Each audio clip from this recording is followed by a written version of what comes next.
സൈഷേ, നമ്മുടെ പന്തീരങ്കാവ് പ്രോജക്റ്റിനെ കുറേ തലവേദന ഉണ്ടായി, ഒരുപാട് അൺവാണ്ടഡ് ആയിട്ടുള്ള സംസാരങ്ങൾ വരുന്നു. പക്ഷേ സാറൊരു സദുദ്ദേശത്തോടു കൂടി തുടങ്ങിയതല്ലേ? ഈ ഒരു കാര്യത്തിൽ സൈഷിൻ്റെ കാഴ്ചപ്പാടെന്താ? അത് സാറിൻ്റെ ഉദ്ദേശം വളരെ ഗംഭീര ഒരു കൺസെപ്റ്റാണ് സാർ അത് മുന്നോട്ട് വെച്ചത്. നമ്മളൊക്കെ സാറിൻ്റെ സ്റ്റുഡൻ്റാണ്, ഇന്ന് രാഹുലും സാറിൻ്റെ സ്റ്റുഡൻ്റാണ്.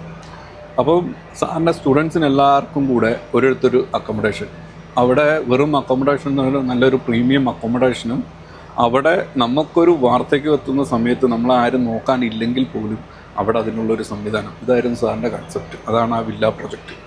അതിനോട് കൂടെ മറ്റനേകം അമ്യൂണിറ്റീസും, അങ്ങനെ ഒരു വലിയൊരു ബൃഹത്തായി ഭയങ്കര ഒരു മാസീവ് പ്രൊജക്റ്റായിരുന്നു സാറിൻ്റെ കൺസെപ്റ്റ്, അതും സ്റ്റുഡൻസിന് വേണ്ടി. അപ്പോൾ അതായിരുന്നു അതിൻ്റെ ഏറ്റവും വലിയ കൺസെപ്റ്റ്. അതാണ് അതിൻ്റെ ഒരു സാറിൻ്റെ മനസ്സിലുണ്ടായിരുന്ന ആ ഒരു ഇത്.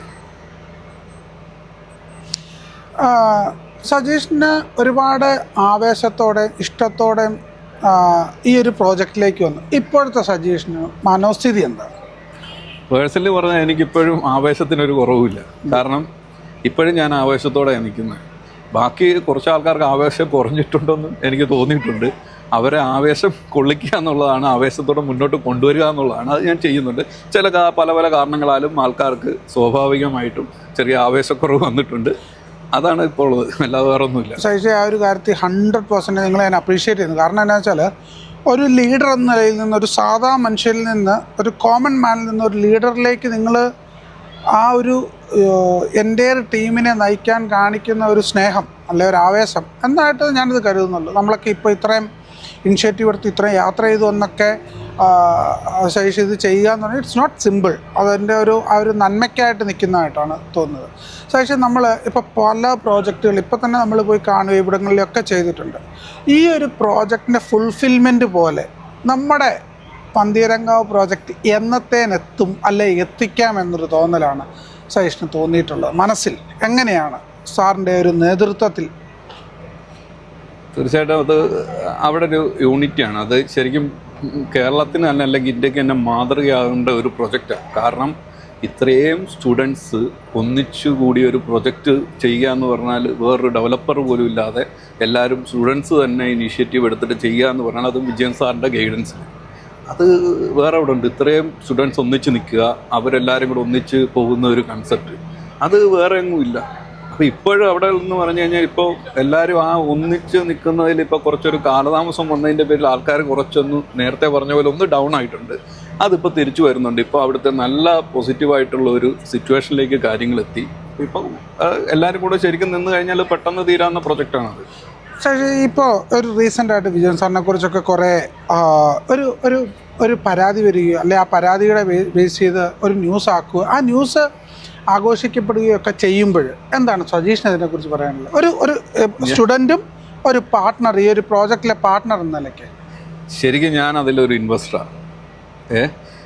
അതിൽ ഭൂരിഭാഗം 99% ആൾക്കാർക്കും ഇതിൽ ഈ പറഞ്ഞ വാർത്തകൾ ശരിക്കും ഞാനത് മുഴുവൻ വായിച്ചു നോക്കാൻ പോലും മെനക്കെട്ടിട്ടില്ല. കാരണം എനിക്കത് വായിക്കേണ്ട പോലും കാര്യമില്ല. കാരണം അത് വായിക്കാതെ ഇങ്ങനെ ഒരു വാർത്ത വന്നാൽ എന്തെഴുതി വെച്ചെന്ന് പറഞ്ഞാലും അതിലൊരു വാസ്തവമില്ല. അത് ഇൻവെസ്റ്റർ എന്നല്ലേ ഞാനല്ലേ പറയുന്നത്. ഞാൻ അതിലുള്ള ആളല്ലേ. അപ്പോൾ എന്നെപ്പോലെ തന്നെ ബാക്കി 99% ആൾക്കാർ ഇത് തന്നെ പറയുന്നത്. പിന്നെ ആർക്കാ എന്താണെന്ന് എനിക്കറിയില്ല, എന്തുകൊണ്ടാണ് പറയുന്നതെന്ന് അറിയില്ല. ഇതിൽ ഈ ഒരു പ്രോജക്റ്റിൽ താങ്കളുടെ ആ ഒരു പാർട്ടിസിപ്പേഷൻ ആസ് എ പാർട്ട്ണർ എന്ന രീതിക്ക് എന്താണ് ഈ ഒരു പ്രോജക്റ്റിലേക്ക് സജീഷിന് കൊടുക്കാൻ സാധിക്കുന്ന ഒരു കഴിവ് താങ്കളുടെ? ഇത് കഴിവ് ഇപ്പോൾ ഞാൻ പറഞ്ഞില്ലേ, എനിക്ക് ബേസിക്കലി എൻ്റെ റിയൽ എസ്റ്റേറ്റാണ് എൻ്റെ മേഖല. സോ ഞാൻ ശരിക്കും ഇതിൻ്റെ ഫ്രണ്ട് ലൈനിൽ നിന്ന ഒരാളല്ല. ഞാൻ ജസ്റ്റ് ഇൻവെസ്റ്റർ എന്നുള്ള രീതിയിൽ ഞാൻ അതേ സാധാരണ ഒരു ഇൻവെസ്റ്ററെ പോലെ നിന്നതാണ്. പക്ഷേ ഇതിൻ്റെ ഓരോ സ്റ്റേജ് കഴിയുമ്പോഴും ഇപ്പോൾ എനിക്ക് സംസാരിക്കേണ്ടി വന്നു പല കാര്യങ്ങളും. കാരണം നമുക്ക് എക്സ്പീരിയൻസ് ഉണ്ട്. ഈ പോകുന്ന റൂട്ട് കറക്റ്റ് അല്ല, അല്ലെങ്കിൽ എന്തെങ്കിലും നമ്മളെ മിസ്ലീഡ് ചെയ്യുന്നുണ്ടെന്ന് തോന്നുന്ന സമയത്തൊക്കെ ഞാൻ ഇടപെട്ടിട്ടുണ്ട്. കാരണം അത് അങ്ങനെയല്ല പോകണ്ടേ. അതുവരേക്കും കറക്റ്റായിട്ട് പോയിക്കൊണ്ടിരുന്നത് ഈ ആൾക്കാരിൽ ഈ തെറ്റിദ്ധാരണ വരുന്ന സമയത്തൊക്കെ ഞാൻ എപ്പോഴൊക്കെ സംസാരിക്കേണ്ട അപ്പോഴൊക്കെ അറിയാതെ ഞാൻ സംസാരിച്ചു പോകുന്ന അത് നമ്മൾ ബോധപൂർവ്വം നടക്കുന്ന ഒരു കാര്യമല്ല. കാരണം നമുക്ക് ഈ മേഖലയിൽ എക്സ്പീരിയൻസ് ഉണ്ട്. എൻ്റെ എക്സ്പീരിയൻസ് കൊണ്ട് എനിക്കറിയാം ഇത് ഇങ്ങനെ പോയാൽ ശരിയാകത്തില്ല, ഇത് തെറ്റിദ്ധരിപ്പിക്കപ്പെടുന്ന രീതിയിലാണ് കാര്യങ്ങൾ പോകുന്നത്. നമ്മൾ ഇടപെടാറുണ്ട്. അങ്ങനെ ഇടപെടലിൻ്റെ ഭാഗമായിട്ട് ഇപ്പോൾ ആ ഫ്രണ്ടിൽ നിന്ന് കാര്യങ്ങൾ സംസാരിക്കേണ്ടി വന്നെന്ന് മാത്രമേ ഉള്ളൂ. Okay, good. അപ്പോൾ ഒരു റിയൽ എസ്റ്റേറ്റിൻ്റെ എക്സ്പീരിയൻസിൽ വെച്ച് ഇത്രയും വലിയൊരു മാസീവ് പ്രോജക്റ്റ് ഇതിനു മുമ്പ് കണ്ടിട്ടുണ്ടോ? ശരിക്കും ഇത്രയും ഇൻവെസ്റ്റേഴ്സ് ഉള്ള, അതും സ്റ്റുഡൻസ് ഇത്രയും ഇൻവെസ്റ്റ് തുടക്ക സമയത്തൊക്കെ എന്ന് പറഞ്ഞു കഴിഞ്ഞാൽ ഞാൻ തന്നെ എന്തോരം കോൺട്രിബ്യൂട്ട്, എൻ്റെ കൂടെ നിൽക്കുന്നവർ, ഞാൻ എഫേർട്ട് എടുത്ത് എൻ്റെ കൂടെ എത്ര പേര് ഓരോ കാര്യങ്ങൾ ഓരോ ജോലി കൊടുക്കുമ്പോഴും തുടക്കത്തിലൊക്കെ എന്ത് ഇൻട്രസ്റ്റോടെ എല്ലാവരും ചെയ്തിരുന്നത്. മീറ്റിങ്ങുകളിൽ സൂമിലാണെങ്കിൽ തന്നെ രാത്രി എത്ര ഇരുട്ടി വരെ ഞങ്ങൾ ഇരിക്കുന്ന എന്തൊക്കെ കാര്യങ്ങൾ എല്ലാവരും കോൺട്രിബ്യൂട്ട് ചെയ്യുമായിരുന്നു തുടക്കത്തിലൊക്കെ. അതൊക്കെ ഞാനത് കണ്ടത് അത് സക്സസ് ആകുകയാണെന്നെങ്കിലുണ്ടല്ലോ അത്രയും എല്ലാവരുടെയും ഒരു കോൺട്രിബ്യൂഷൻ, ഒരു ഭയങ്കര ഒരു പോസിറ്റീവ് വൈബായിരുന്നു. ഞങ്ങൾ സൂമിലാണേലും എന്തിലാണേലും. അപ്പോൾ ആ ഒരു ഇതാണ് ഇതിൻ്റെ ഏറ്റവും വലിയൊരു ഹൈലൈറ്റ് എന്ന് പറയുന്നത്. ഇത്രയും ആൾക്കാർ ഒന്നിച്ചു കൂടുന്ന ഒരു പ്രൊജക്റ്റ്, അതും സാറിൻ്റെ സ്റ്റുഡൻസ്. ഇത്രയൊരു മാസീവായിട്ടുള്ള പ്ലേസിൽ ഇതിന് വേണ്ടത്ര മാധ്യമ ശ്രദ്ധയും നമ്മളുടെ ഒരു സൊസൈറ്റി അല്ലെ ഒരു എക്കോസിസ്റ്റത്തിൻ്റെ സപ്പോർട്ട് കിട്ടിയതുള്ള പോലെ തോന്നുന്നുണ്ടോ? ഞാൻ അതിനെ എങ്ങനെ പറയണമെന്ന് എനിക്കറിയില്ല. ഞാൻ വേറൊരു ആംഗിളിൽ ഞാൻ പറയാം.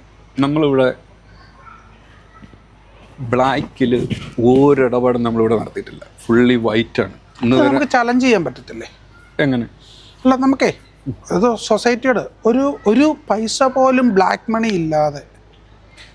ഞാൻ പറഞ്ഞു വന്ന പോയിന്റ് എന്നാണ് അതിലേക്ക് എന്തുകൊണ്ട് ഇത് ആർക്കും മറ്റുള്ളവർക്ക് ഇത് ഒരു താല്പര്യമില്ലാത്ത വിഷയമാകുന്നു എന്നുള്ളതിന് ഒരു ഉദാഹരണമാണ്. നമ്മളൊരു മണി പോലും അവിടെ ബ്ലാക്ക് കയറിയിട്ടില്ല. നമ്മൾ അക്കൗണ്ട് ത്രൂ അല്ലാതെ ഒരു ഇടപാടും നടത്തിയിട്ടില്ല. നമുക്ക് സങ്കല്പിക്കാൻ പറ്റും ഒരു റിയൽ എസ്റ്റേറ്റ് പ്രൊജക്റ്റ് അങ്ങനെ നടക്കുമെന്ന്. എന്നാൽ അവിടെ അങ്ങനെ നടക്കുന്നുണ്ട്.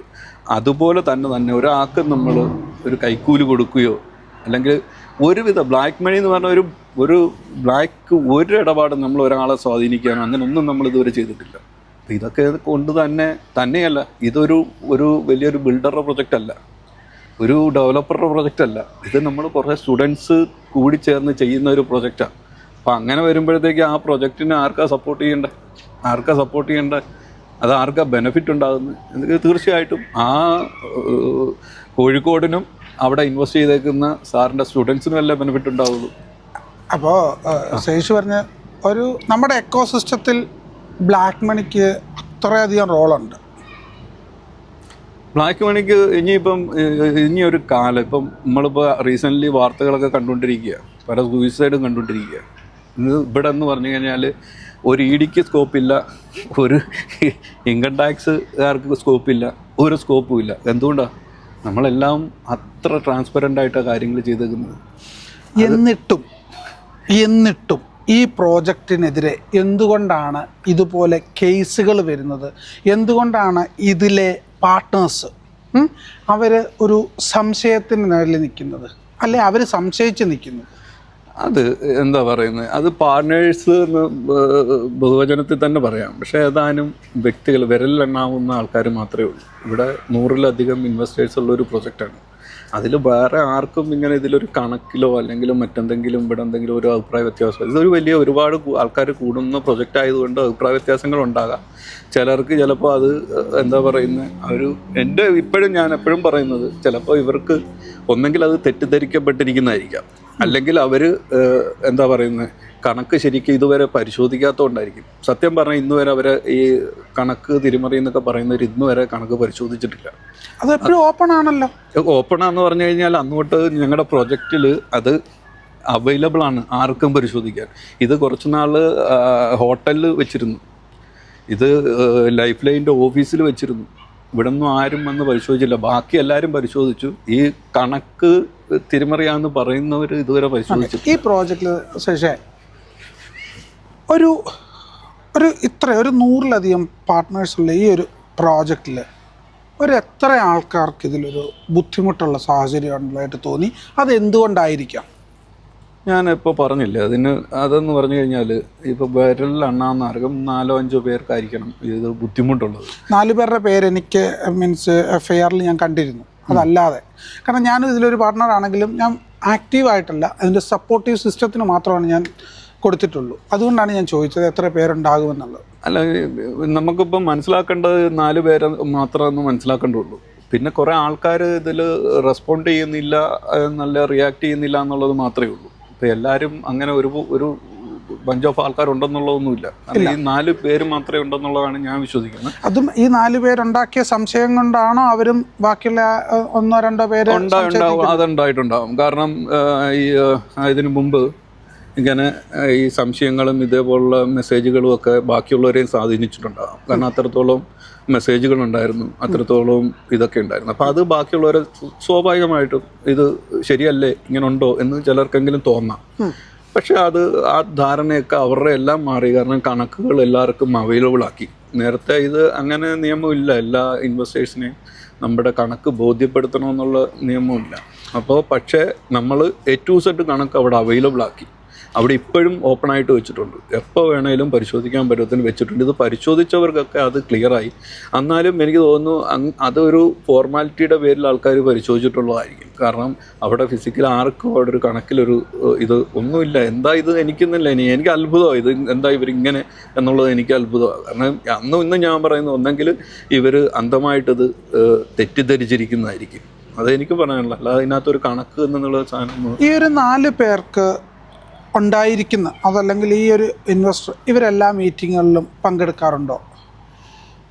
അത് നല്ലൊരു ക്വസ്റ്റ്യനാണ്.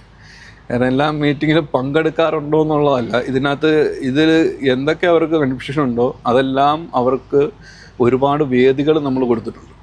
കാരണം സൂം മീറ്റിംഗ് അടക്കം ഒരുപാട് വേദികൾ, ജനറൽ ബോഡി അടക്കം ഒരുപാട് വേദികളുണ്ടായിരുന്നു. ആ വേദികളിലൊക്കെ എന്തെങ്കിലും അവർക്ക് അഭിപ്രായ വ്യത്യാസങ്ങളുണ്ടെങ്കിൽ തുറന്നു പറയാമായിരുന്നു. പക്ഷെ അത്തരം വേദികളല്ല അവർ ഉപയോഗിച്ചെന്നുള്ളത് മാത്രമേ ഉള്ളൂ. അത്തരം വേദികളിൽ ശരിയായ രീതിയിലല്ല ഈ അവസരം അവർ ഉപയോഗിച്ചിരുന്നെന്ന് മാത്രമേ ഉള്ളൂ. അത് ശരി. ഇങ്ങനെ എനിക്കിപ്പോൾ ഒരു പ്രൈവറ്റ് ലിമിറ്റഡ് കമ്പനിയിൽ എന്തെങ്കിലും നമുക്കൊരു സംശയം തോന്നിയാൽ നമുക്കത് എടുക്കേണ്ട ഓരോ സ്റ്റെപ്പുകളില്ലേ. അല്ലാതെ നമ്മൾ വാട്സാപ്പിൽ മോശം മെസ്സേജ് അയക്കുക, വോയിസ് ക്ലിപ്പ് ഇടുക, ഗ്രൂപ്പുകളിൽ വോയിസ് ക്ലിപ്പ് ഇടുക, ഇതൊക്കെയാണോ അതിൻ്റെ ഒരു ശരിക്കുള്ള ഒരു മെസ്സേജ് അയക്കുക എന്ന് മാത്രമേ ഉള്ളൂ. അത് മോശവും നല്ലതുമാകുന്ന മനസ്ഥിതിക്കനുസരിച്ചും അവരുടെ അജണ്ടകൾക്കനുസരിച്ചുമാണ് ഇരിക്കുന്നത്. ശരിയല്ലേ? ഇപ്പോഴും സജീഷ് പ്രതികരിക്കുന്നുണ്ട് ഇതിൽ. അത് മോശവും നല്ലതുമാകുന്നത് നമ്മളുടെ പേഴ്സ്പെക്റ്റീവ് മാത്രമല്ല, ആ പർപ്പസിനും കൂടെ കണക്ട് ചെയ്തിട്ടുണ്ട്. അതുപോലെ ഞാൻ കാര്യം ചോദിച്ചു സജീഷ്, നമ്മുടെ ഈ കാലിക്കറ്റ് പ്രോജക്റ്റ് എടുത്ത സമയത്തും സജീഷ് ഇതിൽ പാർട്ട്ണറാകാൻ ഇതിൽ ഇൻവെസ്റ്റ് ചെയ്ത സമയത്തും ഇപ്പോഴും കറണ്ട് മാർക്കറ്റ് വാല്യൂ വെച്ച് എന്തെങ്കിലും കുറ്റബോധമുണ്ടോ? എന്തൊരു കുറ്റബോധം? ഇപ്പോഴും അത് ലാഭമില്ലല്ലേ? കുറ്റബോധം ലാഭമാണെങ്കിൽ എത്രത്തോളം? കാരണം അതിൻ്റെ വാല്യൂ ഇപ്പോൾ അതിൻ്റെ ഇരട്ടിയോളം വന്നിരിക്കുന്നു. നമുക്ക് എന്താ അതിനകത്ത് നഷ്ടം? അവിടുത്തെ പന്തിരാങ്കാവ് എന്ന് പറഞ്ഞ സ്ഥലം അത്രയും ബൂമിംഗ് ആയിട്ടുള്ള ഏരിയ, കോഴിക്കോട് ടൗണിനോട് ചേർന്ന് കിടക്കുന്ന ആ പ്രദേശം അത്രയും ബൂമിംഗ് ഉള്ള സ്ഥലമാണ്. അവിടെ നമുക്ക് എത്രയ്ക്കാണ് ഈ ലാൻഡ് കിട്ടിയത്? ഇപ്പോൾ അതിൻ്റെ വാല്യൂ എത്രയാണ്? മനസ്സിലായി? പിന്നെ എന്തിനാണ് നമ്മൾ ഈ നഷ്ടമാണ് കണക്ക് ചോദിച്ചറിയോ? അങ്ങനെയെങ്കിലും സംശയിച്ച് നിൽക്കുന്നവരുണ്ടെങ്കിൽ അത് എങ്ങനെ നഷ്ടം? അതിനിപ്പോൾ ഇരട്ടിയോളം വില ഇപ്പോൾ അതിലുണ്ട്, അതിന് അധികം വിലയുണ്ട്. നമ്മളത് ആ വിലയെ നമ്മൾ ഇപ്പം നമ്മുടെ പ്രൊജക്റ്റിനകത്ത് നമ്മൾ അതേ കണക്കാക്കുന്നു എന്നുള്ളതേ ഉള്ളൂ. പുറത്തെ എന്തിന് ഈ നമ്മുടെ ഇതൊരു ഗേറ്റഡ് കമ്മ്യൂണിറ്റി, ഇത്രയും വലിയൊരു മെഗാ ടൗൺഷിപ്പാണ്, അതിന് പുറത്തെ വിലയൊന്ന് നോക്കും. ഇതിൻ്റെ ഇരട്ടിക്ക് ആൾക്കാർ വിലക്ക് കൊടുക്കാതിട്ടിരിക്കുക. എന്താണ് മാർക്കറ്റ് വാല്യൂ? എഗ്രീഡ്. ഞാനൊരു കാര്യം കൂടെ ചോദിച്ചോട്ടെ, ഈ റേഞ്ചിൽ മാത്രം ഇത് ഡീൽ ചെയ്ത് പോവുകയാണെങ്കിൽ കാലം മുന്നോട്ട് പോകും, സമയം മാറും, എല്ലാം സംഭവിച്ചാലും ഇതിലെ 100 ഇൻവെസ്റ്റേഴ്സ് അല്ലെ 100+ ഇൻവെസ്റ്റേഴ്സിന് നിലവിൽ കാലിക്കറ്റിൽ ഈ പ്രോജക്റ്റ് കൈവശമുള്ള ആൾക്കാർക്ക് ഒരു ഡിമാൻഡിന് അപ്പർ ഹാൻഡ് കിട്ടുമോ നാളുകളിൽ? മീൻസ് ഈ പ്രൊജക്റ്റിന് ഡിമാൻഡ് നാളെ ഉണ്ടാവുമെന്നല്ലേ? അതായത് അങ്ങനല്ല, ഈ 100-100-100-ലധികം പാർട്ട്നേഴ്സ്, 102 പാർട്ട്നേഴ്സ് ഇപ്പം ശരിയാണെങ്കിൽ 102 പാർട്ട്നേഴ്സിന് നാളുകളിൽ ഈ പ്രോജക്റ്റ് അപ്പായാലും ഈ പ്രോജക്റ്റ് ഇതേ രീതിയിൽ നിന്നാലും ഇവരുടെ പേരിലുള്ള പ്രോജക്റ്റിന് ഇവർക്ക് ഇൻവെസ്റ്റ് ചെയ്ത പൈസ വെച്ച് ഇവർക്ക് കറണ്ട് മാർക്കറ്റ് ട്രെൻഡ് വെച്ച് അപ്പർ ഹാൻഡ് കിട്ടുമോ? ഇത് കൈമാറ്റം ചെയ്യപ്പെടുകയാണെങ്കിലും ഈ പ്രോജക്റ്റ് നാളെ പബ്ലിസിറ്റികൾ ഉണ്ടാവുകയാണ് എങ്കിൽ ഈ പ്രോജക്റ്റിൻ്റെ വാല്യൂ കൂടുമോ? തീർച്ചയായിട്ടും. അവിടെ ഒരു അഡ്വർടൈസും വേണ്ട, ആ പ്രൊജക്റ്റിൻ്റെ വാല്യൂ മനസ്സിലായി. ഞാൻ പറഞ്ഞ പോയിന്റ് പിടിക്കുക, അത്രയ്ക്ക് പൊട്ടൻഷ്യൽ ആയിട്ടുള്ള പ്രോപ്പർട്ടിയാണത്. അപ്പം അത് ആയതുകൊണ്ട് തന്നെയാണ് ഈ പ്രശ്നങ്ങളും, അല്ലാതെ വേറൊന്നുമല്ല. അത്രയും വാല്യൂ ഉള്ള പ്രോപ്പർട്ടി ആയതുകൊണ്ടാണ് അവിടെ ചെറിയ പ്രശ്നങ്ങളും ഉള്ളത്. അന്നേരം അതിൽ ഉദ്ദേശശുദ്ധി ഒരിച്ചിരി നമ്മളുടെ ഈ പ്രോജക്റ്റിൻ്റെ പർപ്പസുമായിട്ട് കറക്റ്റായിട്ട് കണക്റ്റ് ആകാതെ വേറെ ഒരു സെപ്പറേറ്റ് പർപ്പസ് ഉള്ളത് കൊണ്ടാണോ? തീർച്ചയായിട്ടും നമ്മളെല്ലാവരും അതെല്ലാ പാർട്ട്നേഴ്സിനും അതേ ക്ലാരിറ്റിയിൽ മനസ്സിലാക്കപ്പെട്ടു. നമ്മളെല്ലാവരും വിജയൻ സാറിൻ്റെ ആ പർപ്പസിനോട് അലൈൻ ചെയ്താൽ പോകുന്നത്. വിജയൻ സാറിൻ്റെ ആ പർപ്പസിനോട് അലൈൻ ചെയ്താൽ പോകുന്നത്. കാരണം നമ്മൾ ഈ പ്രൊജക്റ്റ് തുടങ്ങുമ്പോൾ നമ്മൾ ഈ പ്രൊജക്റ്റിനൊരു പർപ്പസ് ഉണ്ടായിരുന്നു. അത് നമുക്ക് കണക്റ്റഡ് ആയതുകൊണ്ടാണ്, എല്ലാവർക്കും അത് കണക്റ്റ് ആയതുകൊണ്ടാണ് നമ്മൾ ഈ പ്രൊജക്റ്റിലേക്ക് നമ്മൾ വന്നത്. പക്ഷേ ആർക്കെങ്കിലും മറ്റെന്തെങ്കിലും ഉദ്ദേശം ഉണ്ടെങ്കിൽ ചിലപ്പോൾ അതായിരിക്കാം, അല്ലെങ്കിൽ ഇങ്ങനെ മാറി നിന്ന് നമുക്ക് എതിരെ ഒക്കെ ശബ്ദിക്കേണ്ട കാര്യങ്ങളില്ലല്ലോ. അങ്ങനെ ഉണ്ടെങ്കിൽ തന്നെ അഭിപ്രായ വ്യത്യാസങ്ങൾ ഉണ്ടെങ്കിൽ തന്നെ പരിഹരിക്കാൻ ഇതിനകത്ത് അവസരങ്ങളുണ്ടായിരുന്നു, ശരിയായ രീതിയിൽ, മാന്യമായ രീതിയിൽ. ഇതൊരു പ്രൈവറ്റ് ലിമിറ്റഡ് കമ്പനിയല്ലേ, അതിനകത്ത് അതിൻ്റേതായിട്ടുള്ള സിസ്റ്റം ഉണ്ടല്ലോ, പരിഹരിക്കാനുള്ള സ്റ്റെപ്പുകളുണ്ടല്ലോ, അതൊക്കെ എടുക്കാമായിരുന്നല്ലോ. നേരെ പോയി കേസ് കൊടുക്കുന്നതിലും നല്ല അതല്ലായിരുന്നു. കേസ് കൊടുത്തത് കൊണ്ട് ദോഷമല്ലല്ലോ സംഭവിച്ചിരിക്കുന്നത്. അതിലെല്ലാ പാർട്ട്നേഴ്സിനും വളരെ ക്ലാരിറ്റിയോട് കൂടിയല്ലേ കിട്ടിയിരിക്കുന്നത്. വേറൊരു പർപ്പസ് നടപ്പാക്കാൻ ശ്രമിക്കുന്നു എന്ന് വന്നതുകൊണ്ടാണല്ലോ. കേസ് കൊടുത്തത് കൊണ്ട് നല്ലത് തന്നെ, നമുക്ക് എന്താ പറയുന്നത്, നമ്മുടെ കാര്യങ്ങൾ ക്ലാരിറ്റി വരുത്തി മുന്നോട്ട് പോകാം. പക്ഷേ ഈ കാലതാമസം ഉണ്ടായില്ലേ.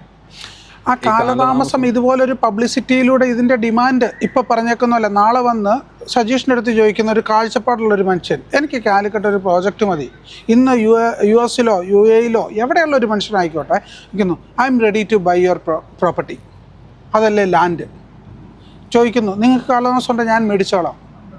കാരണം രജിസ്റ്റർ ചെയ്തല്ലേ കൊടുക്കുന്നത് ആ പ്രോപ്പർട്ടി.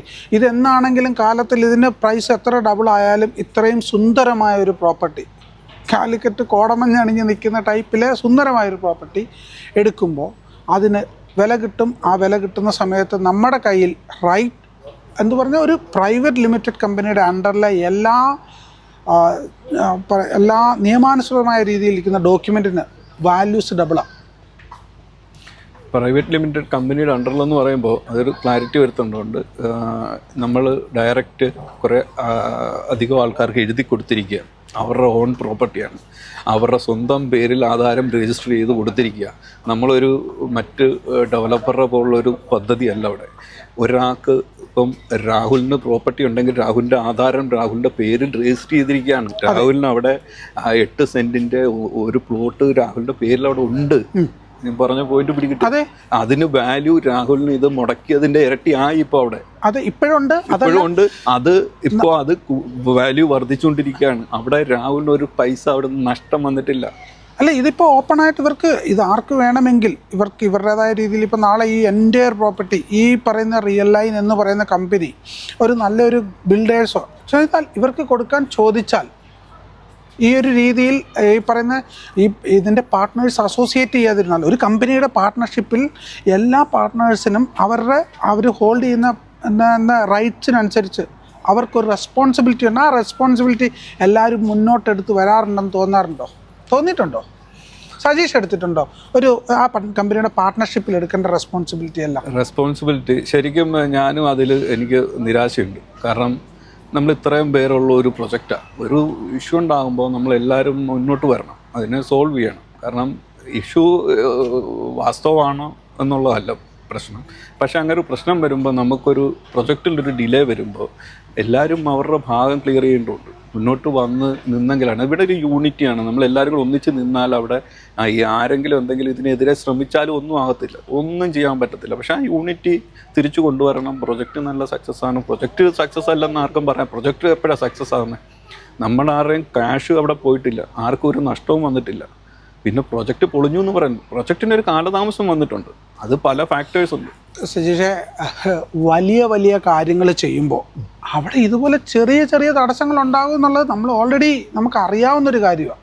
ഇതൊരു ചെറിയ തടസ്സം മാത്രമേ, ഒരു കുറച്ച് താമസം ക്ലാരിറ്റി വരുന്നത്. ഞാനത് ചോദിച്ചതെന്ന് വെച്ചാൽ, നമ്മുടെ പാർട്ട്നേഴ്സിൽ മുന്നോട്ട് വരാൻ മടിക്കുന്ന ആൾക്കാർക്ക് ഞാനൊരു ഗുഡ് ഗ്രീഡ് എന്ന് പറഞ്ഞാൽ ഒരു good greed and bad greed ഉണ്ട്. എനിക്ക് ഉദ്ദേശം എന്ന് പറഞ്ഞു കഴിഞ്ഞാൽ, വിജയൻ സാർ ഇങ്ങനെ ഒരു പരിപാടി ചെയ്യുന്നു, അല്ലെ ഒരു പർപ്പസ് ചെയ്യുന്നു, എനിക്കതിൻ്റെ ഭാഗവാക്കാകുക എന്ന് മാത്രമായിരുന്നു എൻ്റെ ഉദ്ദേശം. അതിനകത്ത് ഞാനും വേണം, അതായിരുന്നു എൻ്റെ ഉദ്ദേശം. സജീഷിൻ്റെ ഉദ്ദേശം എന്തായിരുന്നു?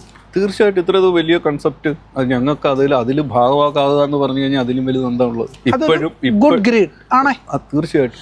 അപ്പോൾ അതിൽ ബാഡ് ഗ്രീഡ് ആയിട്ടുള്ള ആൾക്കാരാണോ ക്യാമറയ്ക്ക് മുന്നിൽ വരാനോ അതല്ലെങ്കിൽ അവർക്ക് ഇതിനോട് നന്നായിട്ട് പ്രതികരിക്കാനോ അവരെ പുറകോട്ട് വലിക്കുന്നത്, അതോ അവർക്ക് ഫിയർ ആണോ? അത് നമുക്ക് പല കാറ്റഗറി ആൾക്കാരുണ്ട്, മനുഷ്യരല്ലേ. ഇവിടെ എന്ന് പറഞ്ഞു കഴിഞ്ഞാൽ ഇത് സാധാരണ ഒന്ന് തിരുത്തിക്കോട്ടെ, അതിനകത്ത് മനുഷ്യരാണ്. പക്ഷേ അതെല്ലാം ഡോക്ടർ PP വിജയൻ്റെ ഈ പറയുന്ന മൈൻഡ് മാസ്റ്ററിയും കാര്യങ്ങളുടെ ഞാൻ സാധാ മനുഷ്യരെക്കാളും ഒരു ഇച്ചിരോടെ വാല്യൂ കൂടിയ അറിവിനെ തിരിച്ചറിഞ്ഞ മനുഷ്യരാണ്. ഞാൻ പറഞ്ഞത് ശരിയല്ലേ? ആ മനുഷ്യർ ഇങ്ങനെയുള്ള കാര്യങ്ങളിൽ തീരുമാനമെടുക്കുമ്പോൾ അവർ ഉത്തരവാദിത്വത്തിൽ നിന്ന് അറിഞ്ഞുകൊണ്ട് ഒളിച്ചോടുവാണ്. അതെന്തിനെന്ന് മാത്രമാണ് ഞാൻ ചോദിച്ചത്. ഞാനതാ പറഞ്ഞു വരുന്നത്. ഇതെല്ലാവരും സാറിൻ്റെ എല്ലാവരും സ്റ്റുഡൻസ് ആണെന്നുള്ളത് യാഥാർത്ഥ്യം. കാരണം സ്റ്റുഡൻസിനുള്ള പ്രൊജക്റ്റാണിത്. പക്ഷേ എല്ലാവരും എല്ലാ കോഴ്സും ചെയ്ത് ഈ പറഞ്ഞ പോലെ ഒരു ലെവലിലേക്ക് വന്നിട്ടുള്ളവരല്ല. ഇത് ബേസിക് കോഴ്സ് ഉണ്ടോ? ബേസിക് കോഴ്സുകളൊക്കെ ചെയ്തിട്ടുള്ളവരുണ്ട്, അവരും സ്റ്റുഡൻസ് തന്നെയാണ്. നേരെ മറിച്ച് ഇപ്പോൾ അവിടെ എന്ന് പറഞ്ഞു കഴിഞ്ഞാൽ കുറേ ആൾക്കാർ ഈ പറഞ്ഞ പോലെ എത്ര നോളജ് ഉണ്ടെന്ന് പറഞ്ഞാലും എത്ര ഇതുണ്ടെന്ന് പറഞ്ഞാലും ഒരു പൊതുവേദിയിൽ ചിലപ്പോൾ അല്ലെങ്കിൽ ഒരു സൂം മീറ്റിങ്ങിലാണെങ്കിലും ഫിസിക്കൽ മീറ്റിങ്ങിലാണെങ്കിലും ഒരു റെസ്പോണ്ട് ചെയ്യണമെന്നില്ല. ഓരോരുത്തർക്കും ഓരോ രീതികളല്ലേ. അപ്പോൾ അത്തരത്തിൽ കുറച്ച് ആൾക്കാർ ചിലപ്പോൾ റെസ്പോണ്ട് ചെയ്യാതിരിക്കുന്നവരുണ്ടാകാം, എൻ്റെ ഒരു ഊഹമാണ്. കാരണം അല്ലേ പിന്നെ ഇത്രയും ആൾക്കാർ മിണ്ടാതിരിക്കേണ്ട കാര്യമില്ലല്ലോ. കാരണം മിണ്ടേണ്ട സാഹചര്യങ്ങൾ, ശബ്ദം ഉയർത്തേണ്ട സാഹചര്യങ്ങൾ ഒരുപാടുണ്ടായിട്ടുണ്ട്. അവിടെയൊക്കെയാണ് എനിക്ക് മിണ്ടാതിരിക്കാൻ പറ്റത്തില്ല. നമ്മൾ എന്തിൻ്റെ പേരിലാണ് മിണ്ടാണ്ടിരിക്കേണ്ട കാര്യമില്ലല്ലോ. നമുക്ക് പറയുന്നത് അല്ലെങ്കിൽ ഒരാൾ പറയുന്നത് അല്ലെങ്കിൽ പോകുന്നത് ശരിയല്ല, ഇത് തെറ്റാന്ന് തോന്നിക്കഴിഞ്ഞാൽ അത് കറക്റ്റ് ചെയ്യേണ്ട ഉത്തരവാദിത്വം എനിക്കുണ്ട്. എനിക്ക് പ്രത്യേകിച്ച് അവിടെ റെസ്പോൺസിബിലിറ്റി ഒന്നുമില്ല. പക്ഷേ പറയേണ്ട കാര്യങ്ങൾ നമ്മൾ പറയുന്നു, കറക്റ്റ് ചെയ്യേണ്ട കാര്യങ്ങൾ കറക്റ്റ് ചെയ്യുന്നു. അതിനൊരു ഇനീഷ്യേറ്റീവ് ഞാൻ എടുക്കുന്നത്. ഇതെല്ലാവരും ചെയ്യണമെന്ന് തന്നെയാണ് എൻ്റെ അഭിപ്രായം. അതാ ഞാൻ ചോദിച്ചത്, എല്ലാവരും ചെയ്യണമെന്ന്. ഇപ്പം വിജയൻ സാർ പുതിയ എന്തോ ഒരു പാർട്ട്ണർഷിപ്പിൻ്റെ ഒരു അമെൻമെൻറ്റ് അപ്ഡേഷൻ എന്തോ ചെയ്യുന്നുണ്ട്. അതിലെല്ലാവരും ഡോക്യുമെൻ്റ് സൈൻ ചെയ്യുന്നോ എന്തോ കാര്യങ്ങളുണ്ട്. എല്ലാവരും അതായത് അക്നോളജ് ചെയ്ത് തിരിച്ചു കൊടുക്കണമെന്ന് എന്തോ പറയുന്നുണ്ട്. അതിൻ്റെ എന്തോ പ്രിപ്പറേഷനിലാണ് വന്നേക്കുന്നത്. അങ്ങനെ ഓരോ കാര്യങ്ങൾ വരുമ്പം ഇവർ സഹകരിക്കാതെ മുന്നോട്ട് പോയാൽ ഈ ഒരു പ്രോജക്റ്റ് ഇങ്ങനെ കിടക്കുകയും ഇത് നാളുകളിൽ ഇതൊരു കാലതാമസത്തിൻ്റെ ഡ്യൂറേഷൻ നീളുകയല്ലാതെ എന്തെങ്കിലും ഗുണമുണ്ടാകുമോ? ഇത് കാലതാമസം നമ്മൾ സൃഷ്ടിക്കുന്ന ഈ കാലതാമസം നമ്മൾ ഓക്കെ 4 പേര് ഇതിനെതിരെ നിൽക്കുന്നുണ്ടെങ്കിൽ ഓക്കെ ശരി, ബാക്കിയുള്ളവരുണ്ടല്ലോ. ഈ ബാക്കിയുള്ളവരാണ്, ഞാൻ അവരെയല്ല കുറ്റം പറയുന്നത്. ഈ ബാക്കിയുള്ള അത്രയും പേരാണ് ഈ കാലതാമസം ഉണ്ടാക്കുന്നത്. അതെ, അവർക്ക് മുന്നോട്ട് വരുന്നതിന് അവരെ സ്ട്രൈക്ക് ചെയ്യുന്ന അല്ലെ അവരെ സ്റ്റോപ്പ് ചെയ്യുന്ന അത് തന്നെയാണ് ഞാൻ എപ്പോഴും പറയുന്നത്. 4 പേർക്ക് അഭിപ്രായ വ്യത്യാസങ്ങളുണ്ടെങ്കിൽ അവർ കേസ് കൊടുത്തിട്ടുണ്ടെങ്കിൽ കേസുമായിട്ട് മുന്നോട്ട് പോകട്ടെ, നമുക്കതിൽ ഭയപ്പെടേണ്ട കാര്യമില്ല. പക്ഷേ നമ്മൾ വഴങ്ങിക്കൊടുക്കുമ്പോൾ അല്ലെങ്കിൽ നമ്മൾ അതിൽ ആശങ്കപ്പെട്ട് നമ്മളിരിക്കുമ്പോൾ നമ്മുടെ സമയമാണ് പോകുന്നത്.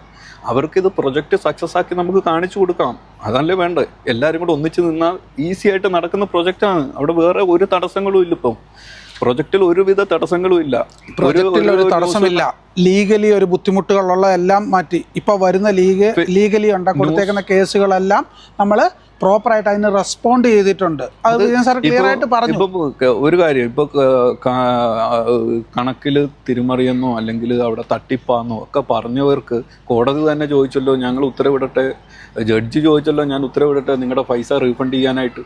ജഡ്ജി ചോദിച്ച വേറൊരു കാര്യമുണ്ട്, താങ്കളുടെ പ്രോപ്പർട്ടിക്ക് നിലവിലുള്ള മാർക്കറ്റ് വാല്യൂവിനേക്കാളും ഡബിളായിട്ട് വാല്യൂ ഉണ്ടായിട്ട് എന്തിനാണ് താങ്കൾ ഇങ്ങനെ ഒരു പ്രോബ്ലം ക്രിയേറ്റ് ചെയ്യുന്നത് ചോദിച്ചില്ലേ?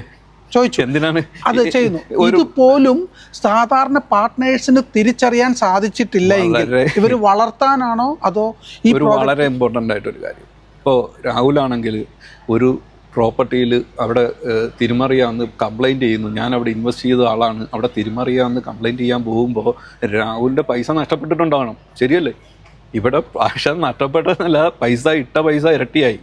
എന്നിട്ടാണ് കംപ്ലൈൻറ്റ് ചെയ്യാൻ പോകുന്നത് ഇവിടെ പൈസ ഇവിടെ തിരിമറിയാന്ന് പറഞ്ഞ് ഡോക്ടർ PP വിജയനെതിരെ കംപ്ലൈൻറ്റ് കൊടുത്തത്. PP വിജയനെതിരെ ഞാനൊരു കാര്യം പറയാം. എനിക്ക് ഡോക്ടർ PP വിജയൻ ചെയ്യുന്ന കാര്യത്തിൽ സംശയം ഉണ്ടെങ്കിൽ ഞാൻ നേരിട്ട് ചോദിക്കും. അതിന് കാലതാമസം ഇട്ടിട്ടുണ്ടെങ്കിൽ കോടതിയിൽ ചോദിക്കാം, ഒരു പ്രശ്നമില്ല. അത് കാരണം ഒരു ഡോക്ടർ PP വിജയൻ്റെ വക്കീലായതുകൊണ്ട്, വക്കീൽ ഡോക്ടറേറ്റ് ആയിട്ടുള്ളതുകൊണ്ട് കാലതാമസം നേരിട്ടുകൊണ്ട് ഞാൻ ഇങ്ങനൊരു കേസ് കൊടുത്തു, അത് അതുവഴി ഒന്ന് തെളിയിച്ച് പ്രൂഫായിട്ട് എടുക്കുന്ന ഒരു തെറ്റുമില്ല. അത് നടന്നോട്ടെന്നേ, അത് നമ്മൾ അത് തെറ്റില്ല. ഞാൻ പറഞ്ഞ ആ തെറ്റല്ലാതെ കാര്യങ്ങൾ നേരിട്ട് സംസാരിച്ച് ക്ലാരിറ്റിയുടെ പ്രോജക്റ്റ് തടസ്സപ്പെടുത്താൻ അതിന് പല സ്റ്റെപ്പുകളുണ്ട്. ഞാനിപ്പോഴും ഞാൻ അന്നും ഇന്നും എന്നും പറയുന്നത് ഇതല്ല. നിങ്ങൾ ആരാണേലും ഇത് സ്വീകരിക്കുന്ന വഴി ഇതല്ല. കാരണം ഇവിടെ ഒരുപാട് ഇതിലൊക്കെ ഇമ്പോർട്ടൻ്റ് അവിടെ ഒരു ആർബിട്രേഷൻ ക്ലോസ് പറഞ്ഞിട്ടുണ്ട്. അവർക്കും എനിക്കാണ് അഭിപ്രായ വ്യത്യാസം ഉള്ളെങ്കിൽ കമ്പനിക്കും എനിക്കും സ്വീകാര്യനായ മറ്റൊരാളെ കൊണ്ടിട്ട് അവിടെ നമുക്ക് പ്രശ്നപരിഹാരം നോക്കാം. അത് കഴിഞ്ഞിട്ട് പോരെ കേസ്, ഡയറക്റ്റ് കേസിന് പോകുന്നു. അല്ലെങ്കിൽ കേസിൽ കണക്കിൽ തിരിമറിയാന്ന് പറഞ്ഞാൽ കണക്ക് പരിശോധിക്കണ്ടേ അതല്ലേ ബേസിക്. ഇതിലെന്താണെന്ന് അറിയോ, കണക്കിലെ തിരിമറി എന്ന് പറയുന്നത് പെട്ടെന്ന് ആൾക്കാരെ ഒരു ക്ലാരിറ്റി ഇല്ലാതെ പെട്ടെന്ന് ചുമ്മാ ആശയക്കുഴപ്പത്തിലാക്കി ഒരു സംശയമനെ നിർത്തിയിട്ട് ഇവരുടെ അല്ലെ പർപ്പസ് അല്ലെ ഒരു അജണ്ട നടപ്പാക്കുക മാത്രമാണ് അതിനകത്തെ ഒരു കാര്യം. അത് ആ ഒരു ടോപ്പിക്കേ വിട്ടേരാം. അതല്ല നമ്മുടെ ഇവിടുത്തെ ഇപ്പോഴത്തെ പ്രശ്നം. നിലവിലുള്ള പാർട്ട്നേഴ്സിന് ആർക്കെങ്കിലും ഏതെങ്കിലും രീതിയിൽ ഒരു ബുദ്ധിമുട്ട്, തടസ്സം, ഇതിനകത്ത് ഇവർ ചോദിക്കുന്ന കാര്യങ്ങൾക്ക് റെസ്പോണ്ട് ചെയ്തിട്ടില്ല, അങ്ങനെയുണ്ടെങ്കിൽ ഇവരിനെ എന്താണ് പുറകോട്ട് നിർത്തുന്നത്? നിലവിലുള്ള പാർട്ട്നേഴ്സിന് എനിക്ക് തോന്നുന്നു ഈ ഒരു കാലതാമസം ഉണ്ടായല്ലോ, ഈ പറഞ്ഞ ഇടപെടലുകളും കാരണം നമുക്കൊരു കാലതാമസം ഉണ്ടായിട്ടുണ്ട്. ആ കാലതാമസം വന്നതിൽ ഇൻവെസ്റ്റേഴ്സ് കുറച്ച് പേർക്കെങ്കിലും ഒരു ബുദ്ധിമുട്ടുണ്ടായിട്ടുണ്ടാവും മാനസികമായിട്ട്. അപ്പം എല്ലാവരും സാമ്പത്തിക കാരണം ഇത് പറഞ്ഞ പോലെ ഒരു വലിയ റിയൽ എസ്റ്റേറ്റ് ടീമിൻ്റെ ഒരു പ്രൊജക്റ്റ് അല്ല, സാധാരണക്കാരൊക്കെ ഇൻവെസ്റ്റ് ചെയ്തൊരു പ്രൊജക്റ്റാണ്. അങ്ങനെ ഒരു ചിന്താഗതി വെളിയിലുണ്ട്.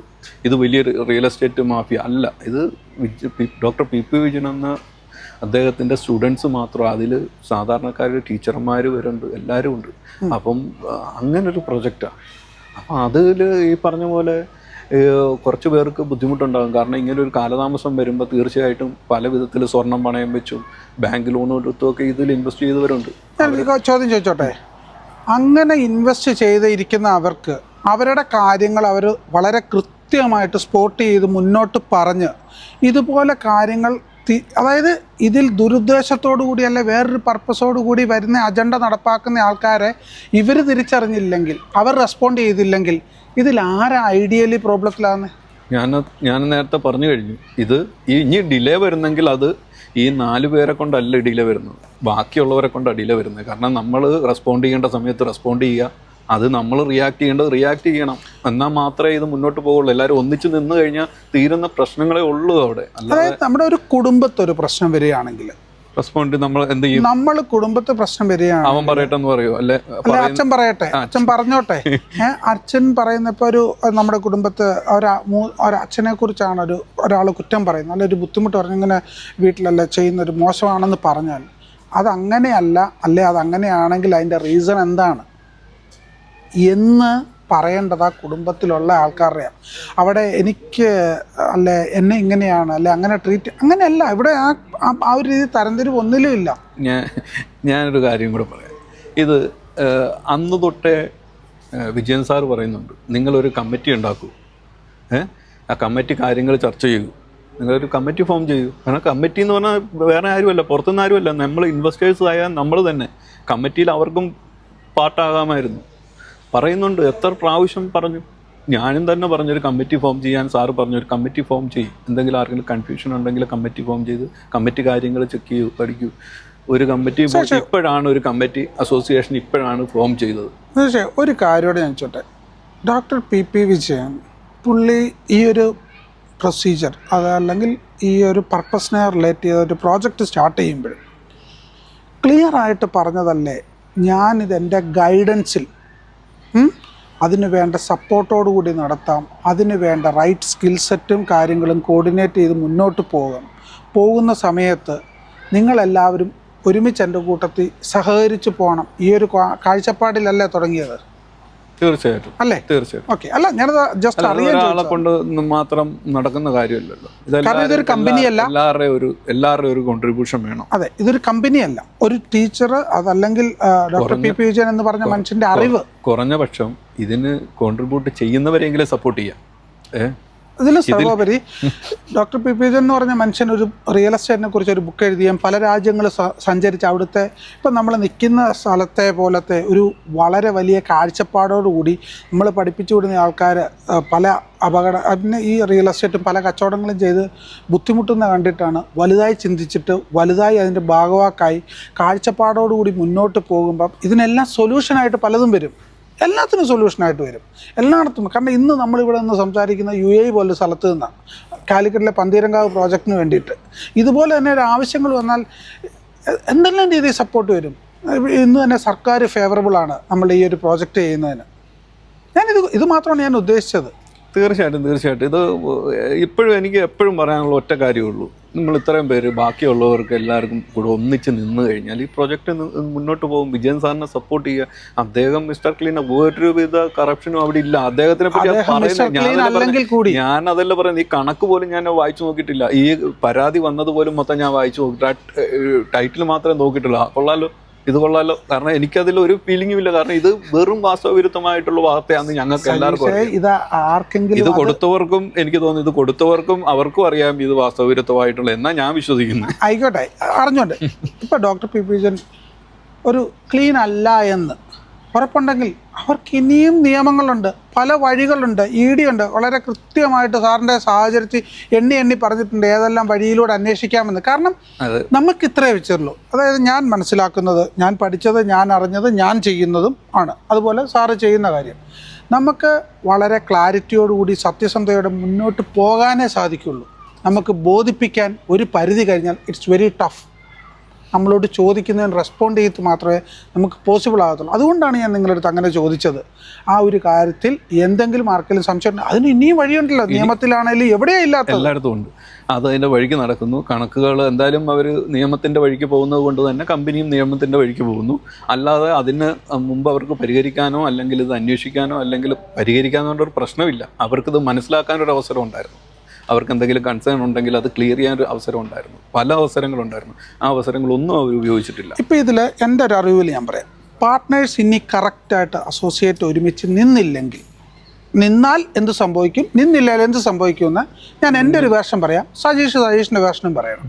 ഓക്കെ. പക്ഷേ എനിക്കറിയാവുന്നത് നിന്നാൽ ഇതൊരു പ്രോജക്റ്റ് ആകുമ്പോൾ ഇത് രണ്ട് രീതിയിൽ പോകും. കേസ് സെപ്പറേറ്റ്, വക്കീലന്മാർ സെപ്പറേറ്റ് കാര്യം, ഇത് സെപ്പറേറ്റ് വിങ് ആയിട്ട് പോകും. അതെടുക്കുന്ന കേസ് എത്രയാണേലും ആ കേസ് അതിനെ റിലേറ്റ് ചെയ്ത കാര്യങ്ങൾ ലോയേഴ്സാണ് ഡിസ്കസ് ചെയ്ത് അവരത് മുന്നോട്ട് കൊണ്ടുപോകും. ഇവിടെ ഒന്നിച്ച് നിന്നാൽ പാർട്ട്നേഴ്സ് ഒന്നിച്ച് വളരെ കൃത്യമായിട്ട് അതിൽ വന്ന ഡിസ്കഷനെ ബേസ് ചെയ്ത് പ്രോജക്റ്റുകളെ ബേസ് ചെയ്ത് ഇത് വളരെ പ്രോഗ്രസീവായിട്ട് ഇത് മുന്നോട്ട് വരും. ഇനി നിന്നില്ലെങ്കിൽ ഈ പ്രോജക്റ്റ് ഇത് ഇവിടെ തന്നെ ഇങ്ങനെ നിൽക്കും. ആരാ? ഇവരെല്ലാം ഇനിഷ്യേറ്റീവ് എടുക്കുന്നിടം വരെ എന്നാണ് ഞാൻ മനസ്സിലാക്കിയിരിക്കുന്നത്. കാരണം എന്താണെന്ന് ചോദിച്ചാൽ വിജയൻ സാറ് ഇതിനകത്തെ ഒരു പാർട്ട്ണർഷിപ്പിൽ ഒരു ആൾ മാത്രമാണ്. തനിയെ ഡിസിഷൻ എടുക്കാൻ പറ്റുമോ? ഒരു പ്രൈവറ്റ് ലിമിറ്റഡ് കമ്പനി തനിയെ ഡിസിഷൻ എടുക്കാൻ പറ്റുമോ? ഇല്ല, പറ്റത്തില്ല. അപ്പോൾ ഇവർ കറക്റ്റായിട്ട് റെസ്പോണ്ട് ചെയ്തില്ലേ, ഇതിവിടെ നിൽക്കും ഈ സംഭവം. നമ്മൾ ഇൻവെസ്റ്റേഴ്സ് ഒന്നിച്ച് നിന്നാലും ഇല്ലെങ്കിലും നഷ്ടം ഈ ഇൻവെസ്റ്റേഴ്സ് തന്നെ ഡിലേ ആയിക്കൊണ്ടിരിക്കും. ലാഭം ഉണ്ടെങ്കിലും നഷ്ടം ഉണ്ടെങ്കിലും സംഭവിക്കാൻ പോകുന്നത് നമുക്ക് തന്നെയാണ്. അത് ഒന്നിച്ച് നിൽക്കുക എന്ന് പറഞ്ഞാൽ ഒരു എഫർട്ടും ഇല്ലാത്ത ഒരു ക്യാഷിന് ഒരു ക്യാഷ് ചിലവും ഇല്ലാത്ത ഒരു കാര്യമാണ് ഒന്നിച്ച് നിൽക്കുക എന്നുള്ളത്. അത് നിൽക്കേണ്ട സമയം എപ്പോഴേ കഴിഞ്ഞു. എനിക്ക് ഇപ്പോഴും അത് മനസ്സിലാകുന്നില്ല. എന്താണ് ഞാനൊരു കാര്യം പറയട്ടെ, ഈ കണക്കിൽ ഇത് അല്ലെങ്കിൽ എന്തെങ്കിലും സാമ്പത്തിക തിരിമറി ഉണ്ടെന്ന് പറഞ്ഞിട്ട് അതൊരു സാമ്പത്തിക നഷ്ടത്തിനെ അല്ലേ കാണിക്കുന്നത്, നമുക്ക് നഷ്ടം ഉണ്ടായെന്നല്ലേ കാണിക്കുന്നത്. പക്ഷെ അതും പറഞ്ഞ് ഇത്രയും പ്രൊജക്റ്റ് ഡിലേ ആക്കിയതിൽ സാമ്പത്തിക നഷ്ടമൊന്നുമില്ലേ? അതിനെതിരെ നമുക്ക് നിയമം കൊടുക്കുകയാണെങ്കിൽ അങ്ങനെ കൊടുക്കണമെന്ന് ഇവരല്ലേ പറയേണ്ടത്, ഇവരല്ലേ ഇത് അഡ്രസ്സ് ചെയ്യേണ്ടത്. എനിക്കവിടെ ഇൻവെസ്റ്റ്മെൻ്റ് ഉണ്ട്, എൻ്റെ ഒരു പ്ലോട്ട് ഉണ്ട് അവിടെ. എൻ്റെ പ്ലോട്ടിന് ഇത് ബാധിക്കുകയല്ലേ ഈ ഡിലേ വന്നതിൽ? ഇതെല്ലാവരും ഇത്രയും ഇൻവെസ്റ്റേഴ്സ് തിരിച്ച് ഇത് പറഞ്ഞ് കേസ് കൊടുക്കാൻ നിന്ന് കഴിഞ്ഞാൽ അവർക്ക് താങ്ങുമോ? എല്ലാവരും കൂടി ഇത്രയും കേസ് കൊടുക്കാൻ നിന്ന് കഴിഞ്ഞാൽ അല്ല, അത് ഞാൻ പറഞ്ഞാൽ ചെയ്യാതിരിക്കാൻ പറ്റുമോ? ഞാൻ ഓൾറെഡി അത് അഡ്രസ്സ് ചെയ്തിട്ടുണ്ട്. എനിക്ക് ഇതിൻ്റെ പേര് ഞാനല്ല, എന്തിൻ്റെ പേരിലാണോ ഡിലേ അയക്കുന്നത്, അത് ഡിലേ വന്നിട്ടുണ്ട്, അത് തരേണ്ടത് റിയൽ ലൈൻ പ്രോജക്റ്റ് എന്ന് നടത്തുന്ന ഇവർ കമ്പനിയുടെ ഉത്തരവാദിത്തപ്പെട്ട കാര്യമാണ്. ആ പറയുന്നത് എല്ലാ പാർട്ട്നേഴ്സും ഇരുന്നാൽ മാത്രമേ തീരുള്ളൂ.